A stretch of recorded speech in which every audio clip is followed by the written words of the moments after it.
ಚಿಂದಿ ಉಡಾಯಿಸೋ ಖಾರ ಬಣ್ಣ ರುಚಿಯನ್ನು ನೀಡುತ್ತದೆ. ಆಚಿ ಮೆಣಸಿನ ಪುಡಿ ಚಿಂದಿ ಉಡಾಯಿಸೋ ಖಾರ ಬಣ್ಣ ರುಚಿ. ಚೀನಾಗೂ ಈಗ ಭಾರತದಿಂದ ಬಿಗ್ ಶಾಕ್ ಎದುರಾಗ್ತಾ ಇದೆ. ಚೀನಾದ ಗ್ಲೋಬಲ್ ಟೈಮ್ಸ್ ಡಿಜಿಟಲ್ ಪತ್ರಿಕೆ ಎಕ್ಸ್ ಖಾತೆಯನ್ನ ಬ್ಯಾನ್ ಮಾಡಲಾಗಿದೆ.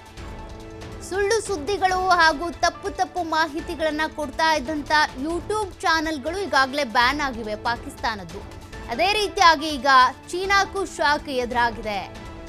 ಚೀನಾದ ಗ್ಲೋಬಲ್ ಟೈಮ್ಸ್ ಡಿಜಿಟಲ್ ಪತ್ರಿಕೆ ಮತ್ತು ಎಕ್ಸ್ ಖಾತೆಯನ್ನ ಬ್ಯಾನ್ ಮಾಡಿರೋದು, ಭಾರತದ ಬಗ್ಗೆ ಸುಳ್ಳು ಸುದ್ದಿಯನ್ನ ಹಬ್ಬಿಸಿದ್ದಕ್ಕಾಗಿ ಬ್ಯಾನ್ ಮಾಡಿರೋದು. ಈಗಾಗಲೇ ನೋಡಿ, ಭಾರತ ಯಾವ್ಯಾವ ರೀತಿಯಾಗಿ ಸಮರ ಸಾರ್ತಾ ಇದೆ ಅಂತ ಅಂದ್ರೆ ಅದು ಪಾಕಿಸ್ತಾನದ ವಿರುದ್ಧ ಇರ್ಬೋದು ಅಥವಾ ಚೀನಾದ ವಿರುದ್ಧ ಇರ್ಬೋದು. ಪಾಕಿಸ್ತಾನ ಈಗಾಗಲೇ ಒಂದಷ್ಟು ಯೂಟ್ಯೂಬ್ ಚಾನೆಲ್ಗಳ ಮೂಲಕ ಸುಳ್ಳು ಸುದ್ದಿಗಳನ್ನ, ತಪ್ಪು ಮಾಹಿತಿಗಳನ್ನ ರವಾನೆ ಮಾಡ್ತಾ ಇದೆ, ಜನರಿಗೆ ತಲುಪಿಸ್ತಾ ಇದೆ ಅನ್ನುವಂಥ ಕಾರಣಕ್ಕೆ ಆ ಒಂದಿಷ್ಟು ಯೂಟ್ಯೂಬ್ ಚಾನೆಲ್ಗಳನ್ನ ಬಂದ್ ಅಥವಾ ಬ್ಯಾನ್ ಮಾಡಲಾಗಿತ್ತು. ನೀವು ಇಲ್ಲಿಂದ ಓಪನ್ ಮಾಡಿದ್ರು ಕೂಡ ಎರರ್ ಬರ್ತಾ ಇತ್ತು, ಓಪನ್ ಆಗ್ತಾ ಇರಲಿಲ್ಲ. ಈಗ ಅದೇ ರೀತಿಯಾಗಿ ಚೀನಾದ ಗ್ಲೋಬಲ್ ಟೈಮ್ಸ್ ಡಿಜಿಟಲ್ ಪತ್ರಿಕೆ ಮತ್ತು ಎಕ್ಸ್ ಖಾತೆಗಳನ್ನ ಬ್ಯಾನ್ ಮಾಡಲಾಗಿದೆ. ಚೀನಾದ ಈ ಗ್ಲೋಬಲ್ ಟೈಮ್ಸ್ ಪತ್ರಿಕೆ, ಡಿಜಿಟಲ್ ಪತ್ರಿಕೆ ಮತ್ತು ಎಕ್ಸ್ ಖಾತೆಯನ್ನ ನೀವೇನಾದ್ರೂ ಓಪನ್ ಮಾಡಿದ್ರಿ ಅಂದ್ರೆ ಓಪನ್ ಆಗೋದಿಲ್ಲ, ಎರರ್ ಬರುತ್ತೆ. ಕಾರಣ ಇವರು ಸುಳ್ಳು ಸುದ್ದಿಗಳನ್ನ ಹಬ್ಬಿಸ್ತಾ ಇದ್ರು, ತಪ್ಪು ಮಾಹಿತಿಗಳನ್ನ ಕೊಡ್ತಾ ಇದ್ರು, ಜನರ ದಾರಿ ತಪ್ಪಿಸ್ತಿದ್ರು, ದಿಕ್ ತಪ್ಪಿಸ್ತಾ ಇದ್ರು ಅನ್ನುವಂಥ ಕಾರಣಕ್ಕೆ ಈ ಒಂದು ಕ್ರಮವನ್ನ ತೆಗೆದುಕೊಳ್ಳಲಾಗಿದೆ. ಚೀನಾ ಈಗಾಗಲೇ ಶಸ್ತ್ರಾಸ್ತ್ರಗಳ ವಿಚಾರದಲ್ಲಿರ್ಬೋದು, ಜೊತೆಗೆ ಯುದ್ಧಕ್ಕೆ ಸಂಬಂಧಪಟ್ಟಂತೆ ತನ್ನ ನಿಲುವಿನ ವಿಚಾರದಲ್ಲೂ ಕೂಡ ಪಾಕಿಸ್ತಾನದ ಪರವಾಗಿನೇ ನಿಂತ್ಕೊಂಡಿದೆ, ಪಾಕಿಸ್ತಾನಕ್ಕೇನೆ ಸಪೋರ್ಟಿವ್ ಆಗಿ ನಿಲ್ತಾ ಇದೆ.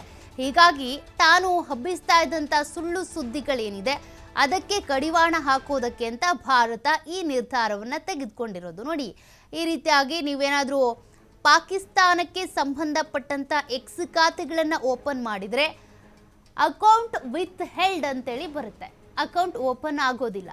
ಜೊತೆಗೆ ಅಲ್ಲಿನ ಡಿಜಿಟಲ್ ಪತ್ರಿಕೆಯನ್ನು ಕೂಡ ಬ್ಯಾನ್ ಮಾಡಲಾಗಿದೆ. ಕಾರಣ ಸುಳ್ಳಾಗಿ ತಪ್ಪಾಗಿ ಮಾಹಿತಿಗಳನ್ನ ಹಂಚ್ತಾರೆ ಅಂತ. ಅವ್ರನ್ನ ಫಾಲೋ ಮಾಡುವಂಥವ್ರು ಲಕ್ಷಾಂತರ ಅಥವಾ ಮಿಲಿಯನ್ ಗಟ್ಟಲೆ ಫಾಲೋವರ್ಸ್ ಇರ್ತಾರೆ. ಎಕ್ಸ್ ಖಾತೆ ಇರ್ಬೋದು, ಯೂಟ್ಯೂಬ್ ಚಾನಲ್ಸ್ ಇರ್ಬೋದು. ಅದರಿಂದಾಗಿ ಒಬ್ಬರಿಂದ ಒಬ್ಬರಿಗೆ ಈ ಸುದ್ದಿ ಹರಡ್ತಾ ಹೋಯಿತು ಅಂದರೆ ಸತ್ಯಕ್ಕಿಂತ ಸುಳ್ಳು ಬಹಳ ವೇಗವಾಗಿ ಹರಡುತ್ತೆ.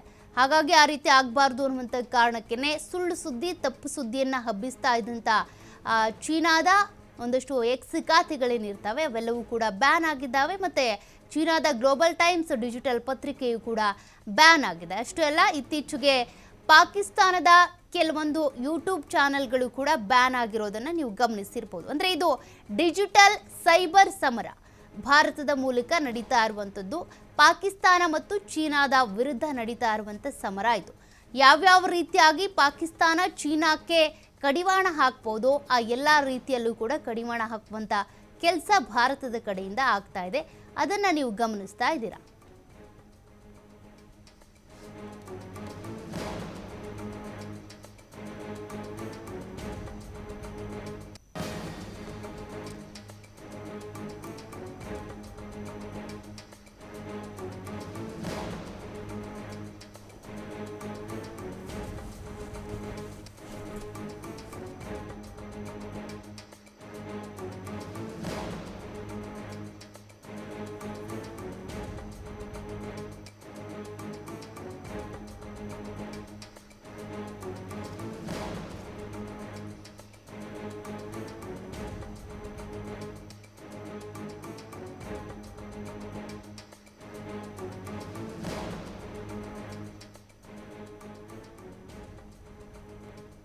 ಭಾರತದ ಬಗ್ಗೆ, ಅದರಲ್ಲೂ ಕೂಡ ಈಗಾಗಲೇ ಭಾರತ ಮತ್ತು ಪಾಕಿಸ್ತಾನದ ನಡುವೆ ಒಂದು ರೀತಿ ಉದ್ವಿಗ್ನ ಪರಿಸ್ಥಿತಿ ಇದೆ. ಈ ಸಂದರ್ಭದಲ್ಲಿ ಏನು ಸುದ್ದಿಯನ್ನು ಕೊಟ್ಟರೂ ಕೂಡ ಸ್ಪಷ್ಟವಾದಂಥ ಅಥವಾ ವಾಸ್ತವವಾಗಿ ಏನಿದೆಯೋ ಆ ಸುದ್ದಿಯನ್ನು ಕೊಡಬೇಕು. ಬಟ್ ಸುಳ್ಳು ಸುದ್ದಿಗಳನ್ನು ಹರಡಿಸಿದ್ರೆ